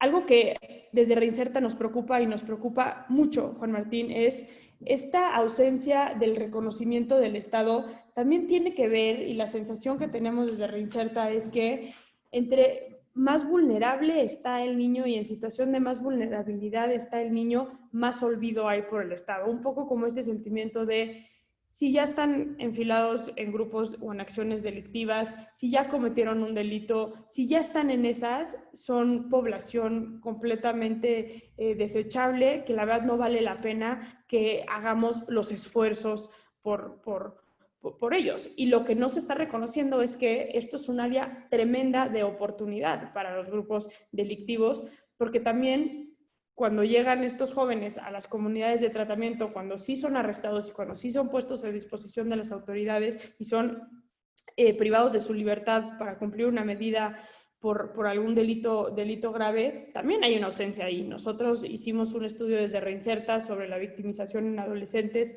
en conflicto con la ley y la constante de la normalización de la violencia, de las adicciones, de los contextos donde se desarrollan, están muy ligados a un tema de ausencia y de violencia absoluta, pero también cuando llegan a las comunidades de tratamiento, espacios donde deberían de ser oportunidades de resarcir como Estado el daño, porque desde Reinserta partimos que un niño armado, un adolescente armado, es lejos de ser un victimario, es una víctima primero, y los tenemos completamente olvidado. El Chilpancingo, lo decía Lenin ahorita, pero Chilpancingo mismo, la comunidad que atiende a estos adolescentes, los tienen como una especie de jaulas y tienen un custodio, 2 custodios y la directora para atenderlos. Nosotros cuando fuimos ahí nos sentamos a hablar con la directora y decíamos, bueno, es que ¿qué modelo de tratamiento o de reinserción están usando con estos jóvenes? ¿Qué programas están instalando para trabajar para que cuando salgan estos jóvenes de estos centros puedan reintegrarse, reinsertarse a la sociedad de una manera positiva, con oportunidades y demás? Y la desesperación de la directora en este momento es que no hay manera de hacer nada con estos jóvenes. Entienda, licenciada, nos decía, son violadores, son asesinos, si los juntamos esto va a ser un problema que vamos a tener nosotros. Entonces también todas las comunidades cada vez más son olvidadas, son echadas a un lado, y cuando estos jóvenes cumplen las medidas que recordemos que por ley no son mayores a 5 años, pues es muy fácil que regresen también a las filas delictivas, si es que, como ya lo mencionaron mis compañeros anteriormente, no son asesinados previamente, porque recordemos que el periodo de vida promedio de un adolescente que ya está enfilado, que ya está con actividades de sicariato, por ejemplo, es de 3 años como máximo. Entonces, realmente son desechables. Hay un testimonio del libro Los muchachos perdidos, relatos e historias de una generación entregada al crimen, que relata muy bien este sentido de pertenencia y satisfacción, si lo pongo entre comillas, que tienen estos jóvenes, estos niños al pertenecer a grupos que les dan todos estos privilegios y que les dan este sentido de pertenencia. Voy a citar: le metí 9 vergazos en la panza, 1 en el pecho y 1 en la cabeza. Él era de la Marina, se me colgaba, él me mataba cuando lo vi. Nada más le dije, hijo de tu puta madre, y le jalé, pum, pum, pum, no se siente. el cotidiano 186.15, nada cuando matas a alguien. Si te agarran, luego te suelta la tira, es lo más chingón. Esto de que luego te suelta la tira también es uno de los grandes problemas que hemos tenido con estos jóvenes, porque algo que nos damos cuenta es que cuando nuestros chavos llegan a Reinserta, cuando ya están, digamos, privados de la libertad, no es la primera vez que fueron detenidos, sino que fueron detenidos y por la condición de la edad en la que tienen, normalmente a la policía, a las autoridades no los enjuician y los sueltan rápidamente, sin darnos cuenta la vulnerabilidad en la que están volviendo a poner a los jóvenes en estos entornos. Una vez ya estando en los centros de reinserción, deberían de ser áreas de oportunidad, deberían de ser centros donde las autoridades y la sociedad civil de todos los kilos para ahí, en ese periodo, intervenir, pues lejos de intervenir, los olvidamos y los damos a una población completamente olvidada. Acabamos de trabajar nosotros con un un niño sicario menor de edad de Tamaulipas, y llevaba 5 años privado de la libertad, y para cuando Reinserta intervino, que estaba a 2 semanas de salir, de terminar su medida, este chavo, no teníamos certeza de cómo se llamaba, no tenía acta de nacimiento, y tuvimos que trabajar muy de la mano con las autoridades en algo tan básico como decir, ¿cómo puede ser que este niño en 5 años que lo tuvieron aquí ustedes, no le pudieron siquiera dar un reconocimiento de acta de nacimiento? Que eso, cuando hablamos en materia de reinserción social, ¿cómo pretendes que este niño salga y siquiera pueda ir a la escuela, pedir trabajo, lo que sea, si ni siquiera tiene lo más elemental, que es el reconocimiento de existencia como un ser humano, ¿no? Entonces, la historia de este chavo es durísima. Un chavo que aparte, cuando lo traemos a México, a la Ciudad de México, le hacemos antidoping y nos había salido positivo de 2 días de consumo de cristal, que esa también es otra vez. Y bueno, no solamente hay una ausencia de Estado adentro de las comunidades de tratamiento, adentro de los centros de reinserción de estos jóvenes, pero la corrupción sistematizada con los custodios y con las autoridades está haciendo que logren meter en estos centros drogas como cristal. Entonces, ¿a qué estamos jugando? Y luego te topas con otro tema que tiene que ver con dónde está la línea delgada entre los derechos humanos de los niños, niñas y adolescentes y el vulnerarlos y no apoyarlos. Algo que hemos hablado y que yo misma me senté varias veces con Angélica de la Peña cuando era senadora y estaban haciendo esta ley, que era el olvido que se le da a los jóvenes una vez que salen de estas comunidades, que es, bueno, ellos ya terminaron su medida, nos olvidamos de ellos en el momento que salen de la puerta de estas 4 paredes de esta comunidad, pues ya que se las arreglen como pueden. Y si en buena onda el guardia que tienes en la entrada les da 5, 10, 15 pesos para poder subirse al metro y llegar a su siguiente parada, pues eso ya fue pura voluntad del guardia en turno, del director o la directora en turno. Pero ¿cómo podemos pretender que estos jóvenes pasen por un modelo de reinserción real si ni siquiera tienes el apoyo del Estado y ni siquiera tienes un trabajo post-reclusión con estos adolescentes? Que eso es algo que nosotros desde Reinserta nos les hemos visto muy duros. Tenemos ya un modelo que gracias al gobierno norteamericano por medio de USAID hemos podido trabajar los últimos 6 años, pero que constantemente estamos contra pared en si tenemos que desmovilizar a alguno de estos chavos, no contamos con apoyo alguno para poder hacerlo. Y seamos sinceros, qué increíble que existan organizaciones como las que nosotros estamos encabezando, qué bueno que existan personas que estamos dando el pellejo todos los días en trabajar con esta población, pero si no hay un esfuerzo transversal, institucional, de las autoridades en reconocer esta problemática, va a ser muy complicado que luchemos contra la delincuencia organizada, ¿no? Entonces, aplaudo, Juan Martín, la creación de estos foros, el que hablemos de estos temas, que lo pongamos sobre la mesa, porque considero que es un problema fuertísimo que se nos viene encima, y tiene que haber el reconocimiento que ya el modus operandi de los grupos delictivos que hoy conocemos y que tenemos, el uso de los menores es ya un modelo de operar que existe y que está. Entonces, Juan Martín, no me quiero colgar más. Muchísimas gracias. Gracias, Saskia, por toda tu reflexión, por tu trabajo. Y bueno, nos preguntan si pudieras repetir o colocar en el chat el nombre del libro que mencionaste con algunas historias, sería fantástico. También nos piden Tonatiuh en el chat si pudieran reenviar los libros que al inicio compartiste con los estudios. Muchísimas gracias. Y bueno, queremos, además de agradecer la amplia participación, reiterar la disculpa. Hay muchas personas que nos están planteando que no lograron entrar al Zoom. Está transmitiéndose vía Facebook y ahí se queda. Entonces estamos aquí, mis colegas están colocando información para el registro y estas otras cosas que ustedes están preguntando en el chat. Así es que gracias por ello. Y vamos a escuchar a Josué Ramos, quien él está en Honduras, acompaña o participa con una red nacional, COIPRODEN, y pues nos has estado, digamos, como mirando y acompañando, Josué. Nos gustaría desde tu perspectiva, pues de un adolescente, ¿cómo ves este mundo que les estamos dejando, que le estamos compartiendo, que claramente no es un tema, como han apuntado nuestros colegas, de un país o de una región? Estamos en todos lados y representa sin duda un riesgo para tu desarrollo, para tu proyecto de futuro, para tus colegas. ¿Qué es lo que tú piensas sobre esto que estamos conversando? Ok, buenos días. Gracias por darme la palabra. Okay. El pertenecer a una pandilla significa encontrar una familia que te brinde seguridad, comida, estabilidad, oportunidades para salir adelante.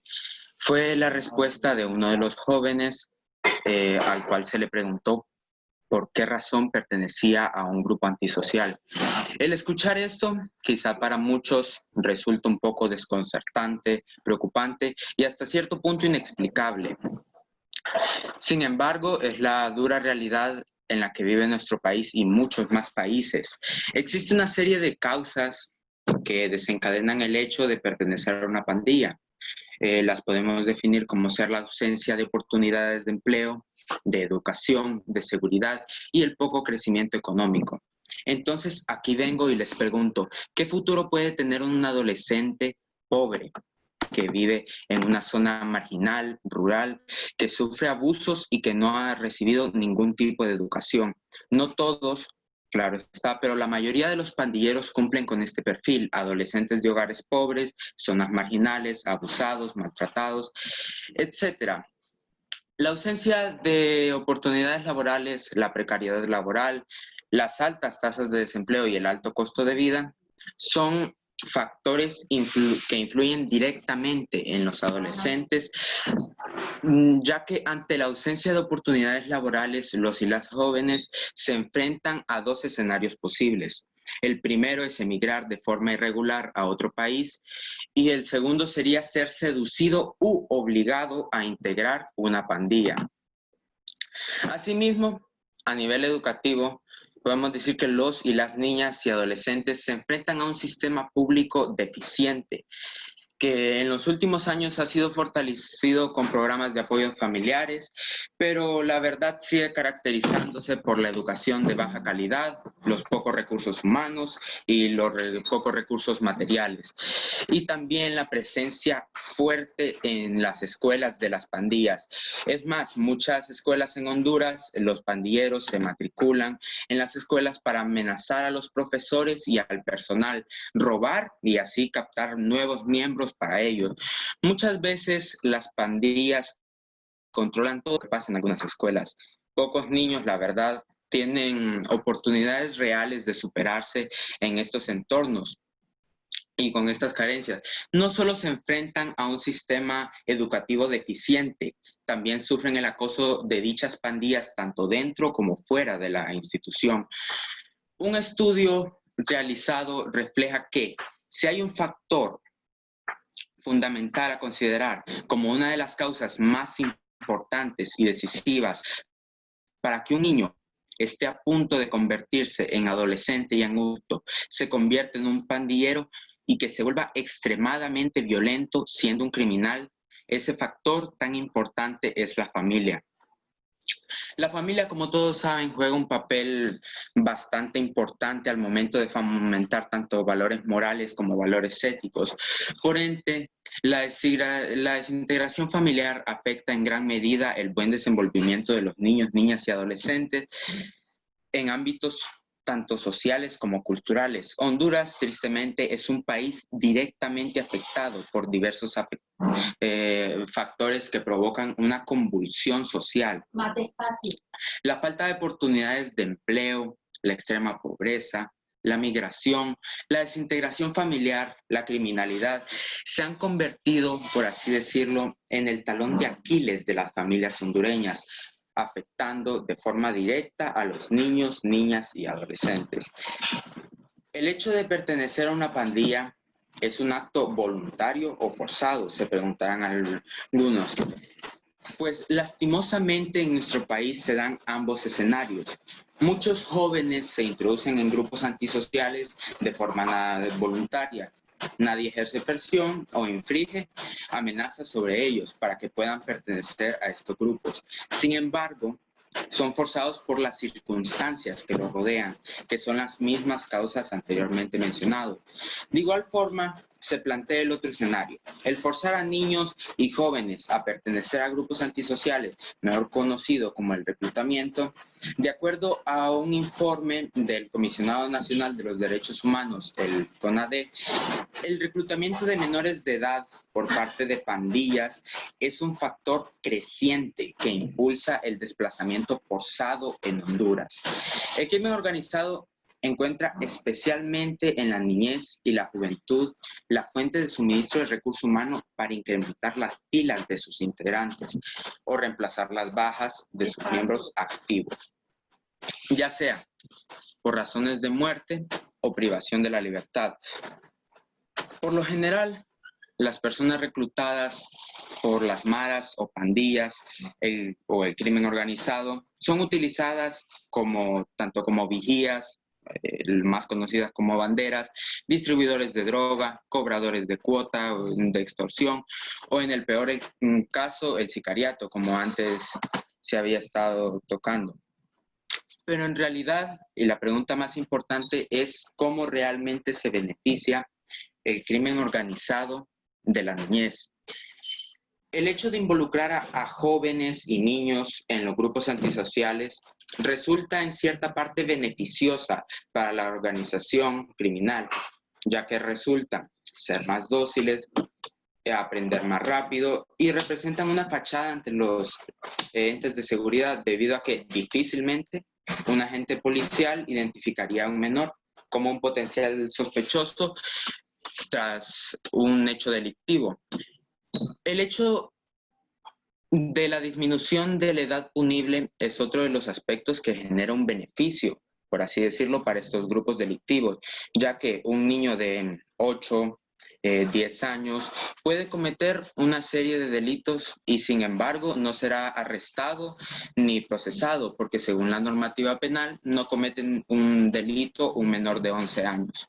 Lo que significa que pueden cometer delitos por órdenes del grupo delictivo al que pertenecen y estos no se verán de ninguna manera afectados en la reducción de sus miembros, ya que al cabo de 5 o 10 días el menor sale y sigue en sus labores delictivas. Los niños y jóvenes realmente son solo peones para los grupos del crimen organizado.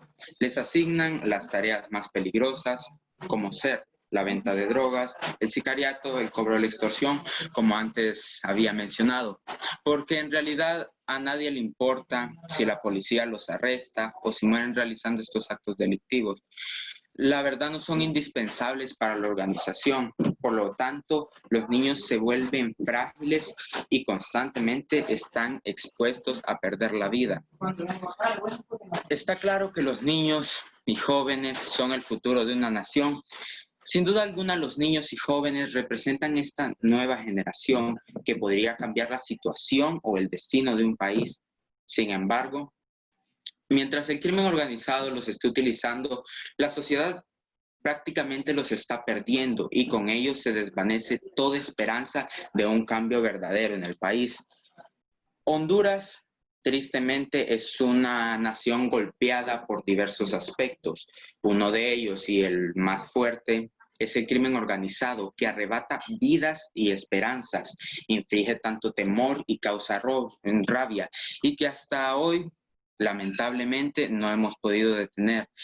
El crimen organizado en nuestro país es como un cáncer que cada vez se va propagando más y más y que no sabemos cuándo acabará. Lastimosamente, Honduras no es un país que cuente con un entorno positivo para los niños, sino más bien los corrompe y los daña y los convierte en parte de la destrucción en lugar de un cambio y una transformación verdadera.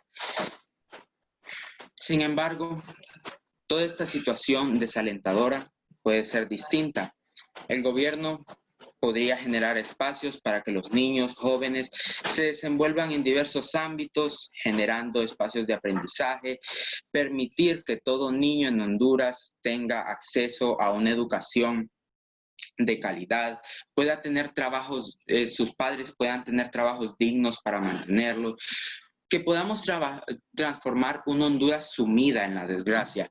Pero para eso se necesita generar verdaderas oportunidades que permitan que las nuevas generaciones sean protagonistas del cambio y ya no más peones en los juegos delictivos del crimen organizado. Muchas gracias. Josué, te agradecemos profundamente tu reflexión y particularmente agradecemos que te hayas pues esforzado en prepararla tan bien. Muchísimas gracias por esta mirada. Ayer también tu colega Donais hizo una presentación muy buena. Gracias por su compromiso con este tema como defensores de derechos de niños, niñas y adolescentes con voz propia. Gracias. Bueno, tenemos muchas preguntas, colegas, están acá en el chat. Ya no alcanzo a ver a Tere, no sé si se nos cayó su conexión, a ver si me ayudan Christopher Vero. Ya le mandé un mensajito a ver si algo pasó, pero la perdimos, a ver si logramos recuperar su participación desde Ciudad Juárez. Y bueno, tenemos varias preguntas que ustedes tienen en la sección de preguntas y respuestas. Por ejemplo, varias de ellas bordan, además, por supuesto, de los reclamos hacia el Estado, hacia la comunidad, ¿no? O sea, ¿cómo es que de alguna manera estas condiciones de pobreza extrema, carencias y demás van a influir, pero dónde podríamos encontrar un puente entre la respuesta de las comunidades y las familias con las obligaciones del Estado? Por ejemplo, dice Reina Adriana, ¿acaso será muy difícil desarrollar este tipo de actividades mientras la pobreza, la necesidad del hambre, la falta de empatía existan en nuestro país? Pilar Godínez pone alerta y dice que en algunos lugares existen algo que llaman cervecerías, donde hay niñas y adolescentes, que son lugares muy precarios, que están generalmente en fronteras o terminales de autobuses y demás, que también lamentablemente están vinculados con explotación sexual comercial. Y pregunta si hay algún tipo de contabilidad. Mario Pereira plantea obviamente que niños y niñas con frecuencia están vulnerados en términos de sus derechos, y pregunta también si esto de alguna manera es lo que perpetúa esta lógica de verlos como fuentes para la explotación. Pregunta a Astrid Otis Molina, ¿con qué otros fines de trata de personas podría estar relacionado que la niñez es reclutada por el crimen organizado? Nos habla Alejandra Hernández de una experiencia en un preescolar donde la dinámica de violencia familiar, que creo que lo apuntaba Tonatiuh, no es solamente la violencia armada, sino esta violencia que empieza en casa y que va generando esta normalización. Reina plantea sobre, obviamente, que tenemos que entender que no se trata de que no se tenga marco normativo o marco de protección y leyes. María Estela, educar a los niños cambiando su pensar, dice, sin que los gobernantes se roben el dinero destinado para niños y niñas. Necesitamos tomar conciencia con los niños. Gracias, María Estela. Mestli Álvarez comenta hacia Lenin, que bueno, comparte el análisis muy interesante que tú estás planteando. Obviamente son condiciones estructurales que están vinculadas, y habla o destaca, dice, mi pregunta es si hay acciones desde la comunidad y la sociedad civil organizada para la prevención y que incida de alguna forma en la disminución de este tema. Una pregunta para Lenin de parte de Mestli Álvarez. Matilde saluda desde Perú y bueno, hace toda una referencia respecto a cómo se van dando estas condiciones para los semilleros de delincuencia y claramente vinculadas a la corrupción con las autoridades, y pregunta si hay alguna ruta para empezar el cambio, porque hay una profunda vínculo entre la corrupción y el reclutamiento. Gracias a nuestra colega Matilde, que está desde Perú. Pregunta Carmen Gabriela, ¿de qué manera el modelo neoliberal construye estos cuerpos de despojo, resultando profundamente convenientes y necesarios para este sistema? cómo, pregunta, el crimen organizado se configura como un dispositivo de control vinculado con la corrupción, la impunidad, la inoperancia del Estado. Sí, claramente, Carmen, tu reflexión creo que la compartimos. Isabel dice que ella trabaja desde hace 11 años haciendo prevención de adicciones en el servicio público. Se ha vinculado de manera reciente con la experiencia de justicia terapéutica y bueno, nos da un poco su mirada de lo que está sucediendo.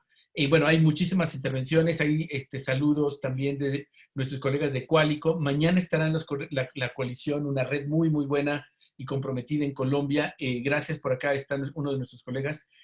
Preguntan, Saskia, ¿cómo ves acerca de las Procuradurías de Protección de Derechos de Niñas y Niñas, tanto a nivel federal como locales, si se están quedando cortas en la atención a este grupo, cuando ya hay, digamos, como identificación, ya se sabe que son víctimas, y claramente pensando en los planes de restitución de derechos? Bueno, te vuelven a preguntar por acá, Saskia, acerca de, dice, los niños, niños, niñas y adolescentes aparentemente están en el olvido. Sin embargo, el núcleo fundamental es su familia, la primera institución. Bueno, entonces hace algunas reflexiones sobre el vínculo ahí con la pobreza, familia y demás. Vale, por acá, bueno, hay más comentarios. Pregunta Adriana Bolaños, ¿cómo mostrar a las empresas que estos adolescentes merecen una oportunidad y brindarles un empleo? También Ricardo nos pregunta, en Honduras, ¿la trata de personas menores de edad tiene nexos con la minería ilegal? Es una pregunta de Ricardo. En el caso mexicano sabemos que sí, en algunas zonas del país están siendo esclavos literalmente para la minería ilegal, extracción a campo abierto. Preguntan sobre los materiales, si pudieran pegarlos por ahí, ya lo colocamos. Solo comentar que no compartimos los datos de nuestro invitado Josué Ramos. Él es una persona menor de edad y no se pueden compartir sus datos de contacto. Cualquier asunto con nosotros directamente. Y las organizaciones aquí presentes han estado colocando su información en el chat y si nos ayudan también sería fantástico. Pregunta Ricardo, es una pregunta obvia, pero nos la tendríamos que seguir haciendo. ¿Por qué con todo este escenario las autoridades no están haciendo aparentemente nada? Y no nos referimos solo a las de México, esto es un tema de América Latina y el Caribe.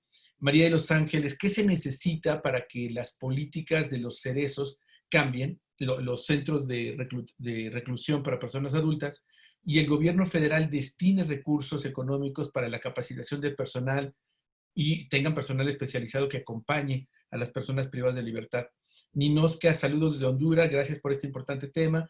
¿Cuáles son los factores de protección que podemos tomar en cuenta para evitar el reclutamiento de personas jóvenes? Gracias. Esta pregunta vamos a pedirle a nuestros panelistas que nos ayuden en este cierre que ya vamos a tener con sus conclusiones. Y bueno, ya no nos va a dar el tiempo para poder atender todas sus interrogantes. Muchísimas gracias por toda la participación que han tenido acá. Y voy a pedirle a nuestros colegas si pudieran ayudarnos a cerrar este segundo día del Seminario Latinoamericano Niñez Reclutada con pues parte de las interrogantes que tienen las personas que participan y también en esta misma perspectiva el que pudieran darnos una mirada de qué se puede hacer. O sea, que creo que esa es una de las grandes preguntas. ¿Qué podemos hacer todas y todos desde el lugar donde nos encontramos? Y bueno, pues si les parece, podríamos seguir el mismo orden. Iniciamos contigo, Tonatiu, por favor. Gracias, Juan. Bueno, muchas gracias por los comentarios, muy pertinentes todos y cada uno de ellos. Gracias a mis colegas panelistas también. Creo que ¿qué se puede hacer? Creo que es importante no condicionar el acceso a derechos a obligaciones y responsabilidades de los individuos como de las comunidades, ¿no? Ciertamente hay mucho que hacer, pero esto podría deslavar algo muy importante que es la exigibilidad al Estado que cumpla con su obligación, que es la protección integral y especial de estos niños, ¿no? Y es obligación del Estado, ¿no? Y hay que hacer presión para que esto suceda, porque se le olvida muy fácil al Estado, independientemente de qué filiación ideológica o qué partido o qué identidad administre, se le olvida fácilmente esta responsabilidad que tiene con los niños. Entonces, como responsabilidad de nosotros y de las comunidades, hay que hacer presión y no dejar que se lo olvide. Bueno, y también hay otra serie de intervenciones que podemos empezar a trabajar, ¿no? Creo que sí, como bien señalaba Juan Martín, sabes que la reconstitución de los tejidos sociales y Tere son fundamentales. O sea, tenemos que empezar a hacer presión al Estado de su presencia, acercando también a la población y apropiándonos de los espacios y de la niñez, ¿no? Es muy importante que como miembros de una comunidad estamos entrelazados, estamos cotidianamente conviviendo y que no toleremos ciertas expresiones de violencias y ciertas conductas que pueden ser muy fácil de intervenir. Por ejemplo, me acuerdo de una campaña muy, muy exitosa en Indonesia para prevenir violencia doméstica infantil, que era toca el timbre. Cuando escuches que algo está sucediendo, toca el timbre, ¿no? Y pide una taza de arroz. No tienes por qué intervenir de una manera violenta. Solo corta este fenómeno que está sucediendo. Algunos de estos acuerdos comunitarios sí podemos impulsar y podemos empezar a enfocarlo, pero tiene que ir acompañado necesariamente de una política pública. No es o la política pública o la acción cotidiana y nuestra exigibilidad, son todas viviendo en conjunto, ¿no? Porque bien, necesitamos intervenciones de cambio de comportamiento, de reeducación, pasando desde reeducación de género, posicionando a los niños como sujetos de derechos, ¿no? Fortaleciendo las procuradurías de protección a niñas, niños y adolescentes en el caso de México. Necesitamos asegurar que quien tenga una violación en sus derechos tenga el acompañamiento y la restitución de sus derechos por parte del Estado mexicano. Y no es que la intervención de prevención o eso, son las dos, ¿no? Y tenemos que ver que quienes lleguen a cometer y quienes estén haciendo el uso y la explotación de estas personas menores de 18 años, lleguen a los mecanismos de impartición y procuración de justicia. Eso también no es, vamos a olvidarnos, tenemos que hacer una política integral. Y bueno, ahí es donde radica la complejidad y el gran reto que tenemos, pero pues hay avances, lo importante, y hay que vigilar que sigan sucediendo e impulsar que no haya retrocesos, ¿no? Ser muy cuidadosos con algunos pues señales de posibles retrocesos que no podemos permitir como sociedad, que tenemos que asegurar que lo poco que hemos avanzado siga ahí y que vayamos hacia adelante. Muchas gracias. Muchísimas gracias, Tonatiu, por esto, digamos, y además por el trabajo que vienen haciendo en varias de las comunidades, no solamente de México, sino varios países del mundo. Muchísimas gracias. Y vamos a escuchar a Lenin. ¿Cuál sería tu cierre, tu llamado a reflexión en este seminario? Y pues hemos tenido muchos comentarios de varios países que están pues reconociendo que lo que tú has documentado y has contado ahora está también pasando en otros países. Y un poco la pregunta es, ¿qué podemos hacer? ¿Cómo vamos respondiendo en tanto aparece el Estado, como decía hace un rato Saskia? Tu micrófono, por favor, Lenin. En la aplicación, si lo abres, está cerrado. Ya, listo, ahí creo que vamos a escuchar. Sí, pues, ¿qué hacer, no? Es como algo que realmente no pienso en una salida de esto mientras estamos viviendo en condiciones de violencia, de vulnerabilidad. Yo creo que hay muchos intentos, se han hecho intentos, pero no están de más, muy buenas voluntad, pero no le veo por el momento mucha esperanza y salida. Suena trágico mi versión. Pero lo que sí se está haciendo, como decían algunas preguntas, en algunas comunidades donde tienen policías comunitarias, sobre todo los de la CRAC, la Coordinadora Regional de Autoridades Comunitarias, que es como la histórica en Guerrero, que tiene más de 20 años. En algunas comunidades que tienen, lo que hacen es que como dispersar a los chavillos, niños que están como riéndose en bolitas, en algunas esquinas, o que los ven fumando marihuana, o como en la noche sentados, pues pues primero les advierten a los padres en el pueblo, ¿no? Que si los ven, los van a reeducar, ¿no? Que los van a poner a trabajar y unos 15, un mes, para que los niños o los chavillos pues no sigan ese camino. Ellos, las familias y el pueblo cree que esa es una forma como pues como de combatir un poquito esto como esta escuelita probablemente del crimen organizado, que algunos pueden ser reclutados, ¿no? Eso está haciendo la policía comunitaria, ¿no? Incluso la policía comunitaria, la CRAC, lo que hace es que si tu padre de familia ves que tu hijo inhala, fuma marihuana, se droga o no quiere entender, pues también puedes ir hay casos que van a poner denuncias, o bueno, no denuncias, van a que su hijo sea reeducado, ¿no? Entonces al chavillo le enseñan a trabajar, y es así como el pueblo, algunas comunidades están como haciendo frente a esto, ¿no? Lamentablemente, en algunas comunidades, como decían desde hace rato, que el trabajo de la producción de goma de opio ya se ve como normalizado, porque no hay otra opción. Hay varios trabajos que han hablado de esto. Y pues ahí, pues la gente habla con sus hijos que ellos pues no la consuman, solo la producen, ¿no? Como quien dice. Pero realmente no hay. Algunos profes en algunos pueblos cuentan que ellos pues les dicen que estudien, que sigan estudiando para dejar de sembrar amapola, ¿no? O esto, pero por lugar, un niño en una comunidad que produce amapola no tiene muchas garantías de que siga estudiando. La pobreza atraviesa, como ya decían, todo.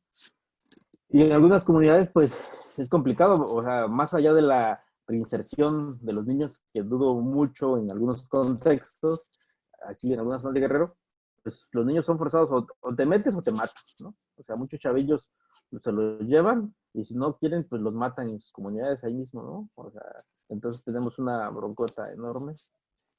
El Estado en Guerrero pues está olvidado, ¿no? El DIF, están instituciones que trabajan con niños, pero lamentablemente buenas voluntades, la cosa está más complicada, ¿no? Entonces, pues ya para cerrar, yo creo que el crimen organizado en todas sus dimensiones, tanto dentro del mismo Estado, la corrupción y que los cárteles más grandes pueden estar dentro del mismo Estado, pues no, mientras venga de ahí la política pública se va a complicar un poco, ¿no? Les apostamos, o por lo que veo, se apuesta más a los trabajos comunitarios, en las comunidades, en las zonas. Y pues ahí está. Yo creo que habría que repensar la criminalización. Hay unas preguntas que estaba leyendo que tiene que ver con que luego se criminaliza desde una visión tal vez muy occidentalista y muy, digamos, muy amestizada de algunos casos, ¿no? Entonces yo me quedo más con eso y creo que la salida son los pueblos y las comunidades y la organización de las zonas, ¿no? La sociedad civil está haciendo algo, pero me parece que en algunos contextos, como algunas zonas de conflictos aquí en Guerrero, son las comunidades los únicos que pueden darle salida un poquito a la tranquilidad y paz de las zonas, ¿no? Entonces ya ahí creo que un poquito Claro. con eso. Muchísimas gracias, Lenin. Y creo que vamos coincidiendo en que decía Tere que lamentablemente la perdimos, ya no hemos logrado reconectarla, pero ella planteó algo explícito. Tenemos que disputar el territorio con otras formas, con otra manera y un poco lo que están haciendo comunidades. Yo comparto contigo, o sea, las policías comunitarias surgen como una respuesta ante el abandono que tienen del Estado y frente al crecimiento de grupos criminales. Se ha sido el origen de varias autodefensas que lamentablemente algunas, en el caso mexicano, después fueron cooptadas por grupos criminales también, bajo este tema del poder de fuego, la corrupción, la impunidad. Y esto lamentablemente está haciendo en toda América Latina. Si bien tenemos un escenario súper dramático en Brasil y en México, Venezuela, esto es algo que lamentablemente está creciendo con mucha fuerza en Centroamérica, algunos países de la región andina, y creo que sí tendríamos que urgentemente buscar otras formas de articulación desde las organizaciones, pero como han comentado varias de nuestros panelistas y nuestros invitados, desde el territorio con las comunidades, las familias y los propios niños, niñas y adolescentes. Muchísimas gracias, Lenin, por tu comentario. Saskia, no sé si nos estás escuchando, y si pudieras tú hacer tu cierre, y Josué, si te vas preparando para también hacer tu reflexión final. Claro que Saskia, sí. no se escucha, sí. ¿Sí? Sí, te escuchamos. ¿Cómo cerrarías bueno, segundo día de reflexión del seminario? ¿Y cómo pensarías tú que podríamos tener algunas respuestas, pues, digamos, cercanas a lo que está en nuestra posibilidad de hacer? Gracias, Mira, Saskia. no, al contrario, gracias a ustedes por sus intervenciones, todas las preguntas que hacen muy puntuales y con mucho gusto quienes quieran escribirme de manera directa, podemos darles más información. Luego, yo creo que aquí hay varios factores. Yo creo que primero hay que hacer el reconocimiento de que se necesita un modelo integral y se necesita un ejercicio completamente transversal respecto a si se puede, digamos, atacar esta problemática. Creo que Lenin dijo algo que es muy importante, que es la no criminalización de los menores y entender que los menores que están en estas situaciones son menores que han estado en situaciones de vulnerabilidad absoluta y desde ese ángulo se tiene que atender. Por otro lado, creo que tenemos que hacer el reconocimiento por parte de las autoridades, como bien lo he dicho, de la existencia de esta realidad, de esta problemática y empezar a trabajar de la mano con ellos. A mí algo que me llama la atención y mientras escuchaba, por ejemplo, no hay un solo caso de una persona privada de la libertad en Ceferezos o en Cerezos que esté acusada de trata de personas por el hecho de tener a menores con ellos al momento de ser detenidos. Son acusados de delincuencia organizada, portación de armas y lo que sea, pero realmente, aunque está tipificado el delito del uso de los niños dentro y no se lleva a cabo, no se condena esa parte. Entonces creo que por ahí desde la parte jurídica es algo que tenemos que reforzar muchísimo y yo sí hablaría, hubo una pregunta que me llama mucho la atención, que para Reinserta ha sido muy complicada, es el trabajo con las comunidades y el trabajo con las familias. Desde la experiencia de Reinserta con los chavos que ya cometieron delitos de alto impacto, muchas veces la desmovilización es muy importante porque las mismas familias son también quienes llevan a estos jóvenes a cometer estos delitos, o también están nuestros chavos, ambos papás o alguno de los papás pertenecen a la delincuencia organizada. Hay una normalización también del dinero que llevan estos niños a casa, que de alguna manera pues, es aceptado por la misma familia, y cuando dejan de llevar estas cantidades de dinero a la familia tampoco es bien visto. Entonces creo que tiene que haber una protección integral, absoluta con estos menores, y creo que lo hace más complejo cuando hablamos que la problemática de reclutamiento con niños dentro de la delincuencia organizada tiene que ver con prevención primaria, secundaria, y no podemos olvidar la prevención terciaria con una problemática que ya está. Fortalecimiento de las comunidades de internamiento como áreas de oportunidad en modelos de reinserción y áreas de seguimiento donde se protejan los derechos humanos de estos menores, pero también que los protejamos y garanticemos salvaguardar su integridad una vez que hayan cumplido con las medidas necesarias. Juan Martín, me quedaría con eso, invitarlos a la página de Reinserta. Tenemos un estudio que hicimos con alrededor de 500 adolescentes en conflicto con la ley, donde podemos ver muchas cifras del entorno en el cual se desarrollan estos menores y desde ahí hacer modelos de prevención muy estratégicos, tanto primarios como secundarias, así como pues, lo hacemos desde Reinserta terciarios. Muchísimas gracias, Saskia. Y sí, les súper recomiendo este estudio que está en el sitio de internet, ya lo colocamos aquí, reinserta.org, y que es muy parecido al trabajo que comentó Tonatiu hace un ratito, que se hizo en varios países y que identifica. Hay bastante material sobre ello que vale la pena que puedan ustedes seguir. Y muchísimas gracias por su comentario. Vamos a escuchar y vamos a cerrar este segundo día del Seminario Latinoamericano Reclutamiento, Niñez Reclutada, con la reflexión de Josué, que está en Honduras y que nos ha compartido pues, con mucha precisión y documentación lo que considera es un tema. Entonces, Josué, ¿tú cómo cerrarías? ¿Cuál es tu llamado a la gente que nos ha acompañado, tus invitaciones y reflexiones finales? Te escuchamos, Josué. Gracias. Bueno, gracias a Dios, contestando un comentario anteriormente hecho, gracias a Dios yo no he conocido hasta el día de hoy a alguien cercano a mí que haya pasado por estas circunstancias tan difíciles de ser tanto reclutado como pertenecer a una mara o pandilla. Es difícil o quizá imposible de mi parte que yo pueda compartir con ustedes una experiencia personal de esta situación, puesto que nunca me he visto amenazado directa o indirectamente, pero todos conocen en mi país la situación que se vive. Si bien es cierto, no puedo compartirles una vivencia personal sobre estas cuestiones, no es menos cierto que como hondureños desconozcamos que este es un tema que nos afecta y nos involucra a todos. Y como alguna vez Abraham Lincoln dijo que todo ser humano desea ser visto, tomado en cuenta y ser importante. Por tanto, nuestro gobierno debe involucrar a los niños y jóvenes en actividades que les permitan ser el cambio de esta sociedad para que se sientan importantes y así poder evitar o frenar que más jóvenes sigan se sumando a las filas de las maras y pandillas. Muchas gracias. Te agradezco muchísimo el cierre, maravilloso, Josué.